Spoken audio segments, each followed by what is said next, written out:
Okay, so let's begin the show. ठीक है, continue करेंगे हम अपनी बात। और अब मैं जो है ना वो बात करने जा रहा हूँ हमारी पहली secondary source of Islamic law के ऊपर। ठीक है, एंड दैट इज इजमा। ठीक है, इजमा is the first secondary source of Islamic law. इजमा देखें, इजमा पहले बिल्कुल डिटेल में हम टॉपिक को जो है ना वो स्टडी करेंगे, एंड दिस विल बी और लास्ट एजेंडा फॉर टुडे। और फिर क्यास हम इंशाल्लाह कल वाली क्लास में कंप्लीट कर रहे होंगे। ठीक है, अब the thing is that, the scene is that के holy prophet peace be upon him की सुन्ना is a supplement to the holy Quran. कुरान के अंदर जो मसले मसाइल के हमें जवाब नहीं मिलते हैं, वी रेफर बैक टू सुन्ना और द हदीस of holy prophet peace be upon him. कुछ ऐसे मसले मसाइल होते हैं जो हमें दोनों में फाउंड नहीं हो रहे होते, we can not find them in either of the primary sources, that is the holy Quran and the holy सुन्ना। Therefore, we approach the first secondary source of Islamic law, which in according to the priority जो मैंने आपको बताई थी, is the third source of Islamic law and is called ijma. अब इजमा का 10 marker answer आता है अगेन। ठीक है, it is tested as a 10 marker. ठीक है, किस किस में आता है? It can be tested as a 10 marker in your paper 1। ठीक है, और पेपर 2। पेपर 1 में भी आता है और पेपर 2 के अंदर भी आता है। अब तफसील से सुनते जाएं इजमा क्या है, किस तरीके से एक्सरसाइज किया जाता है। सबसे पहले इंट्रोडक्शन। इजमा जो वर्ड है, that sounds या that correlates to the word Arabic word जमा, which means to add up या unanimous agreement। जमा करना, एक जगह पर सबका मिलना, that is termed as इजमा। अकॉर्डिंग टू इस्लामिक टर्मिनोलॉजी या इस्लामिक डॉक्ट्राइन्स के मुताबिक इजमा किसको कहा जाता है? इजमा इज अ यूनानिमस अग्रीमेंट या कंसेंसस। ठीक है, दैट इज मेड, ठीक है, over a legal issue after the death of holy prophet peace be upon him. Holy prophet peace be upon him की डेथ के बाद एक मैटर के ऊपर, एक मैटर के सॉल्यूशन के ऊपर जब स्कॉलर्स ऑफ द टाइम जमा हो जाएं, अग्री कर लें सब एक सॉल्यूशन के ऊपर, दैट इज टर्म्ड एज इजमा। हम उर्दू में अक्सर बोलते हैं ना, मेरा इससे इख्तिलाफ है। इख्तिलाफ इज द ऑपोजिट ऑफ इजमा। Prophet peace be upon him and the Holy Quran always support the idea of जमा, इजमा, मिलकर किसी चीज का सॉल्यूशन निकाला जाए। ठीक है, तो अरबिक वर्ड इजमा comes from the root जमा, which means to add up। Urdu में हम जमा बोलते हैं ना, वाहिद जमा। ठीक है, plural plus add, consensus, unanimous agreement. तो अकॉर्डिंग टू इस्लामिक टर्मिनोलॉजी इजमा क्या है? It is the agreement, mutual agreement. It is the consensus. It is the unanimous agreement of the scholars of the time in deriving a solution for the problem after the death of Holy Prophet, peace be upon him, whose answer is not mentioned in the Holy Quran or in the Sunnah. That is termed as ijma। एक ऐसा मसला जिसका जिक्र कुरान या जिसका हल, जिसका solution directly Quran से नहीं मिला, सुन्ना से नहीं मिला, और उसके एक सॉल्यूशन स्कॉलर्स ने मिलकर निकाला, दैट इज टर्म्ड एज इजमा। उसको हम क्या कहते हैं? दैट इज टर्म्ड एज इजमा। इजमा is the first secondary source of Islamic law and according to the order of priority it is the third source of Islamic law. ठीक है ना?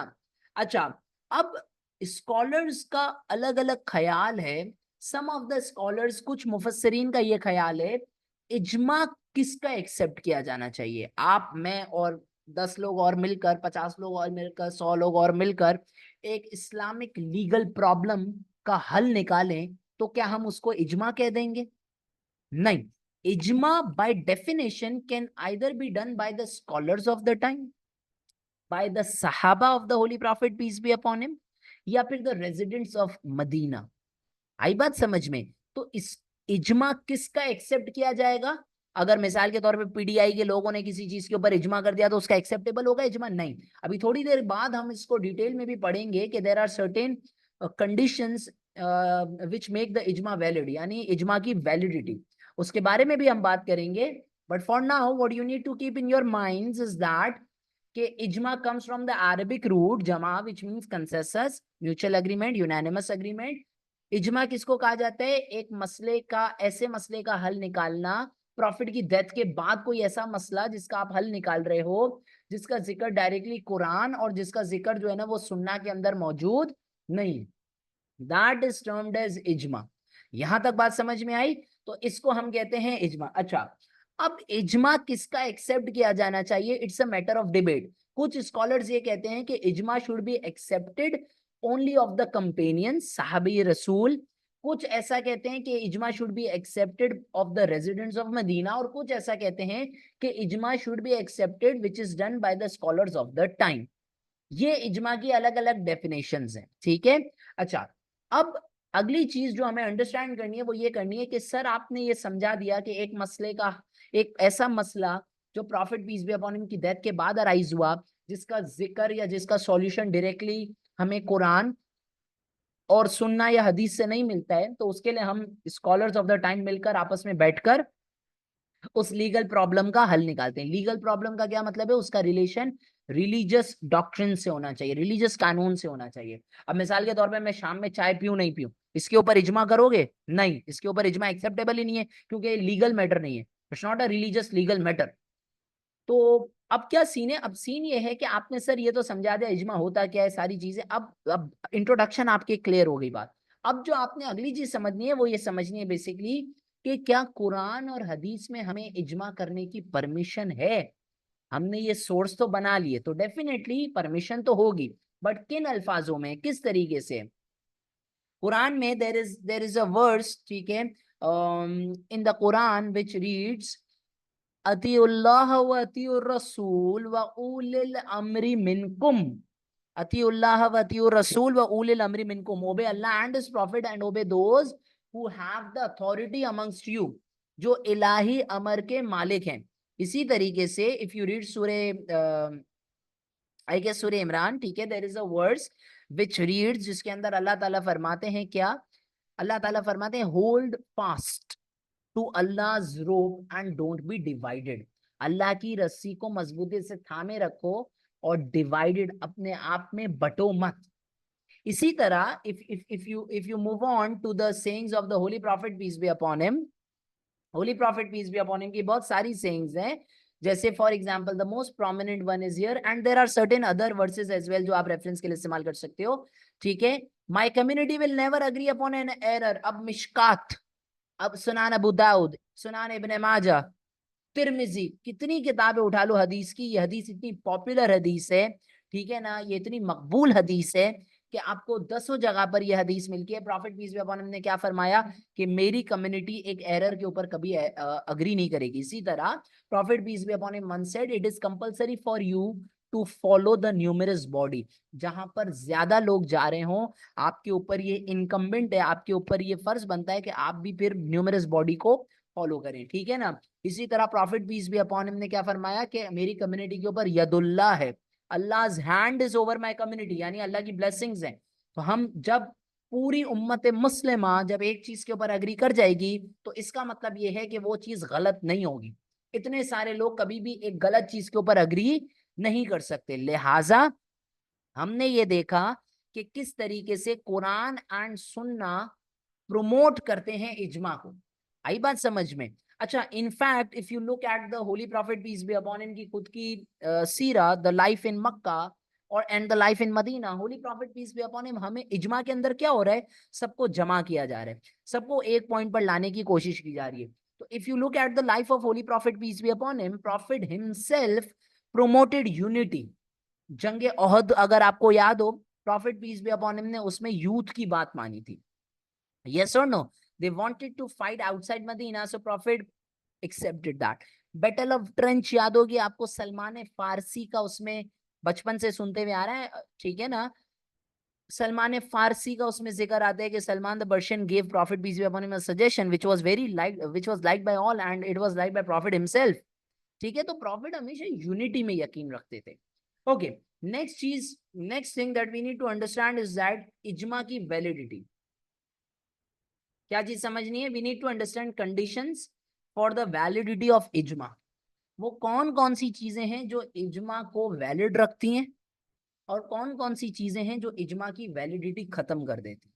कौन कौन सी चीजें हैं जो इजमा को वैलिड रखती हैं, कौन कौन सी चीजें हैं जो इजमा की वैलिडिटी को इराडिकेट कर देती हैं या खत्म कर देती है। अब ये कुछ रूल्स हैं। नंबर वन, मोस्ट इजी, अगर किसी मसले का हल, किसी मसले का जवाब कुरान और सुन्ना में है तो आप उसके ऊपर इजमा नहीं कर सकते। अगर आप उसके ऊपर इजमा कर रहे हैं, आपका मतलब ये स्कॉलर्स ऑफ द टाइम, तो आप बेवकूफ हैं, इस चीज की इजाजत नहीं है। इजमा कब वैलिड होगा? नंबर वन, एक ऐसा मसला आप उसका एक ऐसे मसले का सॉल्यूशन ढूंढ रहे हो जिसका जिक्र कुरान और सुन्ना में नहीं है, पहली चीज ये, ठीक है। नंबर टू, कोई भी इजमा में ऐसी चीज आप नहीं दोगे जो कुरान और सुन्ना को कॉन्ट्राडिक्ट करेगी। अगर कोई ऐसा फैसला दिया जाता है इजमा के अंदर जो कुरान और सुन्ना को कॉन्ट्राडिक्ट करता है, तो ऐसे इजमा की कोई हैसियत नहीं है। तीसरी कंडीशन, इजमा करने के लिए जो लोग आएंगे सामने, those will be only scholars, common people इजमा नहीं कर सकते। ठीक है, हाँ, इस चीज के ऊपर डिबेट हो सकती है कि सर इजमाए आयमा और इजमाए उम्मा भी एक अलग चीज है, बट इसके अंदर डिबेट है। For now what you need to remember is that कि इजमा जो है वो करते हैं जूरिस्ट, ओनली मुस्लिम जूरिस्ट या स्कॉलर्स। एक और जो स्कॉलर्स इजमा करने के लायक होते हैं उनको हम कहते हैं मुज्तहिद, ठीक है। ओनली मुज्तहिद्स कैन डू इजमा। हत्ता कि ये बात दुरुस्त है कि उम्मत का भी इजमा, उम्मत भी एक इजमा कर सकती है, बट फिल वक्त के लिए you need to remember this. क्या क्या मैंने कंडीशंस बताई वैलिडिटी फॉर इजमा की? इजमा कुरान को कॉन्ट्राडिक्ट नहीं कर सकता, इजमा सुन्ना को कॉन्ट्राडिक्ट नहीं कर सकता, इजमा सिर्फ उन इश्यूज के ऊपर होगा जिनका कुरान और सुन्ना में जिक्र नहीं है। अगर कोई ऐसा इशू है जिसका सॉल्यूशन ऑलरेडी कुरान एंड सुन्ना में मौजूद है, उसके ऊपर आप इजमा नहीं कर सकते। इजमा करने वाले जो जूरिस्ट होंगे वो मुसलमान होने चाहिए, नॉन मुस्लिम कभी भी इजमा नहीं कर सकते। इजमा में कोई भी ऐसा चीज सामने नहीं आनी चाहिए जो कुरान और सुन्ना को कॉन्ट्राडिक्ट करे। इजमा जो होता है एक ऐसे इशू के ऊपर आप इजमा नहीं कर सकते जिसका सॉल्यूशन ऑलरेडी इजमा से मौजूद है। फॉर एग्जाम्पल, मिसाल के तौर पे तमाम स्कॉलर्स ऑफ द टाइम का भी ये इजमा है कि अजान हम माइक में दे सकते हैं। अब आप फुर्सत से फारिग, आपने बोला भाई मैं डेढ़ होशियार हूं, ना आप स्कॉलर हैं ना आप कुछ हैं, आपने बोला मैं इस चीज के ऊपर इजमा करना चाहता हूँ कि माइक्स यूज करना हलाल है हराम है, तो आपके इजमा की कोई वैलिडिटी, कोई हैसियत नहीं होगी, क्योंकि ये ऐसा मसला है जिसके ऊपर ऑलरेडी बड़े स्कॉलर्स ने इजमा कर लिया है। इसी तरह इजमा की वैलिडिटी की एक और शर्त ये भी है कि जब आप इजमा करते हो, ठीक है, तो इट इज वेरी इंपॉर्टेंट कि आप अपनी बात का प्रूफ कुरान और सुन्ना से डिराइव करो। आप अपनी बात का प्रूफ कुरान एंड सुन्ना से डिराइव करो। इसका मतलब ये है इजमा करते वक्त आपका, आप जो भी जजमेंट दोगे उसका जो सबूत है, एविडेंस है, वो कुरान और सुन्ना से आना चाहिए। इसको हमें अरबिक में कहते हैं कि हर इजमा की सनद, सनद यानी एविडेंस, बैकअप, वो कुरान और सुन्ना से आना चाहिए। आ गई बात समझ में? तो ये कुछ रूल्स हैं। इसी तरह जो इजमा करने वाले जूरिस्ट हैं उनका कैरेक्टर पाइस होना चाहिए, उनके पास प्रीवियस इजमास की हाई फाई नॉलेज होनी चाहिए, कुरान एंड सुन्ना की एक्सपर्ट नॉलेज होनी चाहिए, उनके वो लोग अरबिक में मास्टर होने चाहिए। तो इस तरीके से, सर अरबिक में क्यों मास्टर होने चाहिए? ताकि उनको कुरान एंड सुन्ना प्रॉपर रूट से समझ आया हुआ हो। तो ये कुछ रूल्स हैं जिस तरीके जिनकी बेसिस के ऊपर ही आप इजमा की वैलिडिटी क्लेम कर सकते हो। अगर आपका इजमा इन रूल्स को मीट नहीं करता तो इसका मतलब ये है कि आपका जो इजमा है दैट इज इनवैलिड, आपका इजमा वैलिड कंसीडर नहीं किया जाए। Now let's try to understand कि किस तरीके से स्कॉलर्स कुरान की आयतों को यूज करके, यानी कुरान को सनद बनाते हुए, कुरान को एविडेंस बनाते हुए इजमा करते हैं। For example, this there is a very famous verse in the Holy Quran which reads about शादी। ये यहाँ पर रीड है, रीड करें। Take 5 seconds, read this verse. Quran क्या कह रहा है? Prohibited to you for marriage are your mothers and daughters. अब कुरान कह रहा है आप अपनी वालदा और बहन और बेटियों से शादी नहीं कर सकते। अब सवाल यह है सर हम खाला से शादी कर सकते हैं? तो अब स्कॉलर्स ऑफ द टाइम इजमा क्या दे रहे हैं? स्कॉलर्स ऑफ द टाइम ये बोलेंगे कि खाला आपकी माँ के बराबर होती है, और कुरान जब यहाँ पर ये कह रहा है कि मदर से शादी नहीं कर सकते, तो यहाँ पर मदर का क्या मतलब है? मदर का मतलब है बायोलॉजिकल मदर, जिसने आपको पैदा किया, फॉस्टर मदर जिसने आपको दूध पिलाया, ग्रैंड मदर जो आपकी दादी है, खाला जान एज वेल। आई बात समझ में? तो देखो मेरी बात यहां पर गौर से समझने की कोशिश करो। एक मॉडर्न इशू आया। मॉडर्न इशू क्या आया कि क्या एक इंसान अपनी खाला से शादी कर सकता है? क्या ये शरई तौर पर जायज है? अब कुरान इसके ऊपर साइलेंट है, हदीस इसके ऊपर साइलेंट है। तो इजमा हुआ, स्कॉलर्स ऑफ द टाइम मिले और उन्होंने बोला कुरान कहता है कि अपनी माओ से आप शादी नहीं कर सकते। लिहाजा हम सबका अब ये इजमा है। क्या इजमा है? हम सबका इजमा अब ये है कि चूंकि खाला का दर्जा माँ के बराबर होता है, इस वजह से हम खाला से आप शादी, शरई तौर पे वो शादी जायज नहीं है, काबिल कबूल नहीं है। एक छोटी सी मैं आपको और एग्जांपल देता हूं। इनहेरिटेंस, कुरान के अंदर एक मखसूस आयत है इनहेरिटेंस के बारे में। फॉर एग्जाम्पल, फादर की डेथ हो जाती है तो बेटा इनहेरिट करेगा। अब एक मॉडर्न मसला आया। मॉडर्न मसला क्या आया? कुरान क्या कह रहे हैं? फादर की डेथ हो जाती है तो बेटा इनहेरिट कर लेगा। अब मॉडर्न मसला ये आया कि अगर बेटे की डेथ पहले हो जाए फादर से और फिर फादर की डेथ हो जाए, तो फिर इनहेरिटेंस का क्या सीन बनेगा? तो इसको, अब इसका जवाब ना कुरान में, अब मैं आपको है ना इसकी डेमोन्स्ट्रेशन दूंगा तो बात समझ में आएगी। इधर देखना जरा गौर से। ग्रैंडफादर, फादर, सन, दादा, अब्बू, बेटा। कुरान क्या कहता है? ग्रैंडफादर की डेथ के बाद इसको मिल जाएगा, फादर की डेथ के बाद इसको मिल जाएगा। अब एक मसला ये आया, अगर सीन ये हो गया कि पहले इसकी डेथ हो गई, तो क्या इसको मिल सकता है? कुरान इसके बारे में साइलेंट है, हदीस इसके बारे में साइलेंट है। तो हमने क्या बनाया, हम स्कॉलर्स ऑफ द टाइम ने, जो स्कॉलर्स हैं, मुफस्सिरीन हैं, या जो मुज्तहिद्स हैं, उन लोगों ने क्या किया? उन लोगों ने बोला कि सन की अगर पहले डेथ हो जाए तो ब्लड रिलेशन तो है ना फादर का। अगर फादर की डेथ हो जाए तो ग्रैंडफादर अगर अलाइव है तो पहला हक उनका है, क्योंकि ब्लड रिलेशन तो है। आ गई बात समझ में? तो इस तरीके से यूज किया जाता है इजमा को with the holy Quran to formulate Islamic law. ठीक है, अब मैं आपको एक छोटी सी और एग्जांपल देता हूं। Holy prophet peace be upon him की एक हदीस है कि अगर माँ के पेट में बच्चा हो in the form of fetus और मिस कैरेज हो जाए, तो उसके ऊपर आपको जनाजा पढ़ना। अब सुनना बात को गौर से। Holy prophet peace be upon him की हदीस है कि अगर fetus, a fetus is in is in her mother's womb, if a fetus is in her mother's womb and miscarriage हो जाए, ठीक है, तो जनाजा पढ़ना है as the fetus is alive. अब स्कॉलर्स ऑफ द टाइम ने ये सवाल किया कि अगर फीटस 1 महीने का है या 2 महीने का है, बिल्कुल, या समझो 6 हफ्तों का है, अभी तो बिल्कुल क्रूड स्टेज है फीटस की डेवलपमेंट का, तो क्या उस पर भी जनाजा होगा?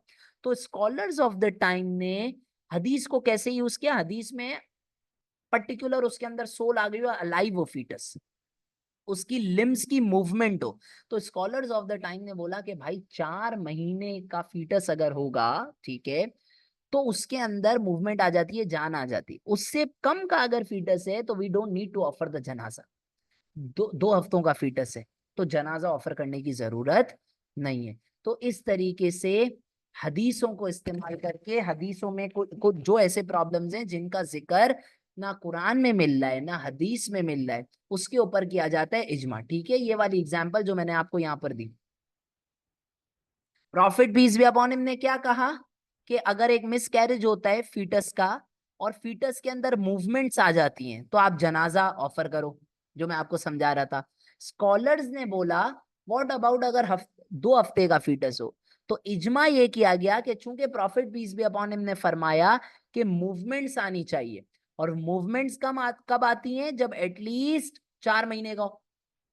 समझ रहे हो बात को? तो holy prophet peace be upon him की इस हदीस को यूज करते हुए स्कॉलर्स ऑफ द टाइम ने इजमा किया। क्या इजमा किया? वो इजमा ये किया कि अगर 4 महीने से कम का फीटस है तो आपको जनाजा पढ़ने की जरूरत नहीं है, 4 महीने उससे बड़ा है तो आपको जनाजा पढ़ना है। आ गई बात समझ में? तो इस तरह इजमा को इस्तेमाल किया जा रहा है। नाउ मूविंग ऑन, अब कुछ हम एग्जांपल्स देंगे, ठीक है, बिफोर कंक्लूडिंग टुडेज सेशन, कि किस तरीके से इजमा जो है ना वो यूज किया गया है, ठीक है ना, during the period of the caliphs, ठीक है। सबसे पहला इजमा जो हमारे उम्मत में सामने आया, that was the election of हजरत अबू बकर रज़ियल्लाहु ताला अन्हु। That was an example of इजमा सहाबा, इजमा उम्मा, इजमा आयमा, ठीक है। अब वो ये बड़ा कॉम्प्लेक्स टॉपिक है, तो मैं इसको इजी करके लेकर चलूंगा। That was an example of how the Islamic community, early Islamic community which mostly included the सहाबा, ठीक है, प्रीडोमिनेटली सहाबा ही थे ना, तो how they basically, of course ताबीन भी थे, how they exercise ijma. Holy Prophet, peace be upon him, never, according to the major Sunni school of thought, he never appointed any successor. ठीक है ना? तो holy prophet peace be upon him की death के बाद अब नया successor कौन आएगा? कुरान में इसका जवाब है नहीं, प्रॉफिट ने बताया नहीं। तमाम उस वक्त के जो कंपेनियंस एंड तावीन थे, उन्होंने आपस में डिसाइड किया कि majority predominantly of course the companions, that Hazrat Abu Bakr radhiyallahu ta'ala anhu should become the first caliph. So that was ijma ummah, ठीक है ना, the consensus of the community, and he became the first caliph. एक और example, compilation of Holy Quran is an example of ijma. हजरत उमर को ये ख्याल आया था, जो हम पढ़ चुके हैं पिछले हफ्ते, हजरत उमर को ये ख्याल आया था कि we should preserve the holy Quran, so he went and motivated Hazrat Abu Bakr radhiyallahu ta'ala anhu, and he said to him कि Abu Bakr, we need to compile the Quran for our future generations. Abu Bakr was at first reluctant, वो पूरी story मैंने आपको समझाई है। तो continuously हजरत उमर ने pressurise किया, एंड देन हजरत Abu Bakr also consulted different companions, different सहाबा, and finally it was decided कि we should compile the holy Quran in the book form. आई बात समझ में? इसी तरह जंगों की बात करें अगर खुलफाए राशिदीन के दौर में, तो भी कई एग्जांपल्स मिलती है इजमा की। एक और example that we can perhaps discuss here is this example, it's a prominent classical example. हजरत उस्मान के दौर में, ठीक है, मैंने आपको हजरत अबू बकर की एग्जांपल्स सुनाई। Election of Abu Bakr was the first ever इजमा। compilation of Quran is an example of ijma during the time of Hazrat Abu Bakr radhiyallahu ta'ala. If you talk about Hazrat Usman perhaps, ठीक है, हजरत उस्मान के दौर में इस्लाम इतना फैल गया, you guys need to remember this, Hazrat Abu बकर की खिलाफत 2 साल, हजरत उमर की खिलाफत 10 साल, हजरत उस्मान की खिलाफत 12 साल, और हजरत अली की तकरीबन 5 साल। हजरत उस्मान के टाइम तक पहुंचते पहुंचते इस्लामिक एम्पायर इतना बढ़ गया, as far as Azerbaijan, this region called Central Asia वाला रीजन, बलूचिस्तान तक आ गए थे। पाकिस्तान में बलूचिस्तान है, उसकी बात कर रहा हूँ। तो इतना इस्लाम फैल चुका था, ठीक है, आर्मेनिया एक्सेट्रा एक्सेट्रा, खुरासान, तो इतना इस्लाम फैल चुका था कि टेक्निकली लोगों को फ्राइडे प्रेयर्स के लिए एक अजान देके मुतवज्जा करना वाज वेरी डिफिकल्ट। इस्लाम इतना फैल चुका था, खासतौर पे मदीना इतना ज्यादा एक्सपेंड हो, इतनी पॉपुलेशन हो गई थी कि it was very difficult to call Muslims for prayers using one अजान। तो उस वक्त हजरत उस्मान के दौर में ये इजमा किया गया, कंसेंसस हुआ। क्या कंसेंसस हुआ? कि हम जुम्मे की नमाज के लिए 2 अजान। अब देखो प्रॉब्लम क्या है, लोग नहीं आ पाते थे, किसी को सुनाई देता था, किसी को नहीं, मार्केट्स में रश होने लगा था, पॉपुलेशन बढ़ गई थी। तो अब हमें दूसरी अजान, क्या इसका सॉल्यूशन क्या है? एक अजान पे बेचारे कुछ लोग नहीं आ पाते थे जेन्युइनली, और जो चोर है नमाज की वो तो अलग ही है, जेन्युइनली लोग नहीं आ पाते थे। तो सीन क्या हुआ था? सीन ये हुआ था कि लोग आ नहीं पाते थे, बिकॉज इस्लाम इतना फैल चुका था, पॉपुलेशन बढ़ गई थी, markets were very busy, streets were populated. अब हुआ क्या?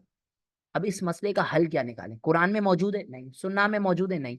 तो जो कंपेनियंस ऑफ द टाइम थे, ठीक है, स्कॉलर्स ऑफ द टाइम थे, उन्होंने आपस में ये डिसाइड किया कि वी शुड हैव 2 प्रेयर्स। हजरत उस्मान ने इसको अप्रूव किया, इस आइडिया को। आई बात समझ में? तो इन दिस मैनर, ये जो सेकंड अजान वाला, ये जो यहाँ पर मैं हाईलाइट कर रहा हूँ आपकी स्क्रीन पर देखें, ठीक है, आ गई बात समझ में? तो this is an example of इजमा, ठीक है। इसी तरह हजरत उस्मान के दौर का एक और इजमा that is worth noting is that अगर एक बंदे का, फॉर एग्जाम्पल ये एक बंदा है, ठीक है, ये ए, वही वाली ग्रैंडफादर, फादर सन, अगर ये ग्रैंडफादर का रियल बेटा है, ठीक है, ग्रैंडफादर का बेटा फादर, फादर का बेटा सन, ठीक है, तो सीन क्या होगा, सीन ये होगा, देखें एग्जाम्पल क्या है यहाँ पर, example please look at this very carefully, in the presence of real son the grandson will not inherit and the conquered lands will not be divide. अच्छा, फॉर एग्जाम्पल ये दो एग्जाम्पल्स हैं यहाँ पर जो मैं आपके साथ डिस्कस कर, पहली वाली एग्जाम्पल डिस्कस कर रहा हूँ, ये इसके थ्रू, ये जो मैंने बनाए स्टेचूज, ठीक है, इसके थ्रू सीन क्या है कि अगर दादा हैं, दादा के बेटे और बेटे के पोते, ठीक है ना, समझ रहे हो, दादा फादर पोता, दादा, ठीक है, ग्रैंडफादर फादर सन, अगर ग्रैंडफादर की डेथ होती है तो डायरेक्टली ग्रैंडसन कोई चीज इनहेरिट नहीं कर सकेगा अगर फादर अलाइव है। ये उस वक्त का इजमा था। इसी तरह एक और इजमा क्या था, फॉर एग्जाम्पल कॉन्कर्ड जो लैंड्स होंगी उसको मुस्लिम सोल्जर्स में डिवाइड नहीं किया जाएगा, ठीक है, या they will remain the state property, this was an इजमा। अब फॉर एग्जांपल हमने कैप्चर किया अर्मेनिया, क्या उसका, या अलेक्जेंड्रिया हमने कैप्चर किया, तो कुरान में क्या लिखा हुआ है, अलेक्जेंड्रिया कैप्चर करके अलेक्जेंड्रिया की जमीन के साथ क्या होगा, नहीं। सुन्ना में लिखा हुआ है, नहीं। हजरत उस्मान के टाइम पे ये इजमा किया गया कि कॉन्कर्ड जो लैंड होगी वो मुस्लिम सोल्जर्स के आपस में बीच में डिवाइड नहीं होगी, माले गनीमत तो डिवाइड हो जाता, ठीक है। इसी तरीके से रमजान, रमजान में सर 11 बजे की बाद की क्लासेस हम हमेशा हम रखते हैं, क्यों रखते हैं 11 बजे की क्लास की बाद की क्लासेस, आप ताकि सुकून से फ्री हो जाएं तरावी पढ़ के। तो ये जो 20 रकात तरावी की एडिशनल प्रेयर है, क्या ये कुरान में है, नहीं। सुनना, नहीं। It was introduce during the time of हजरत उमर रजी अल्लाह ताला अन्हु, उनकी खिलाफत के अंदर ये 20 रकात तरावी जो है ना वो हमने इंट्रोड्यूस की। बात समझ में आ गई, क्लियर है? अगर यहाँ पर कोई क्वेश्चन है तो आप प्लीज अभी मुझसे पूछें। ये इस तरीके से हजरत उमर के दौर में जो है ना वो इस्तेमाल किया गया इजमा को, एक्सरसाइज किया गया इजमा को, ठीक है। If you guys have any questions I will give you 30 minutes. बताओ भाई।